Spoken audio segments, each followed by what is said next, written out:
സംസ്ഥാന സ്കൂൾ കലോത്സവം കൊല്ലത്ത് അരങ്ങ് തകർക്കുമ്പോൾ തലസ്ഥാനത്ത് ഒരാളുടെ ഹൃദയം തുടിക്കുന്നുണ്ട്. കലോത്സവത്തിന്റെ പഴയ ഓർമ്മകളുമായി ജോലി തിരക്കിനിടയിലും അയാൾ ആശ്രാമ മൈതാനത്തേക്കുള്ള യാത്ര സ്വപ്നം കാണുന്നു.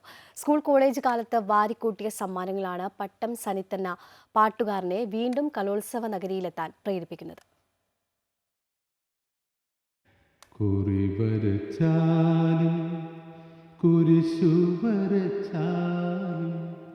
കുമ്പിട്ടു നിസ്കരിച്ചാലും കാണുന്നതും. ഒരു കാലത്തെ കലോത്സവങ്ങളിലെ നിറസാന്നിധ്യം, പങ്കെടുത്ത ഗാനമത്സരങ്ങളിലെല്ലാം 1ഉം 2ഉം സ്ഥാനം നേടിയ കലാപ്രതിഭ, ഉത്തരവാദിത്തപ്പെട്ട ബാങ്ക് ജോലിയിരിക്കെയും മനസ്സുകൊണ്ട് മുഴുവൻ സമയ ഗായകനും, സംഗീത മേഖലയിലെ കുലപതിയായ ജി ദേവരാജൻ മാസ്റ്ററുടെ അരുമ ശിഷ്യരിൽ ഒരാളുമാണ് പട്ടം സനിത്ത്. അവിടുത്തെ മുഖ്യ ഒരു ജഡ്ജായിരുന്നു ഉദയഭാനു മാഷ്.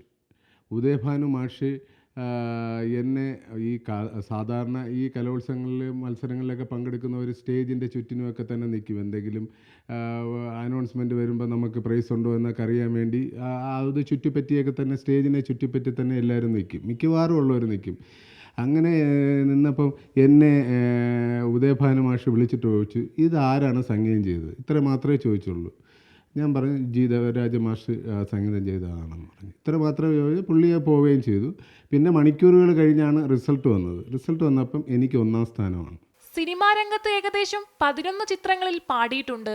ജോലി തിരക്കുകൾക്കിടയിലും കലോത്സവ വേദിയിലെത്തുമെന്ന പ്രതീക്ഷയിലുമാണ് ഇദ്ദേഹം.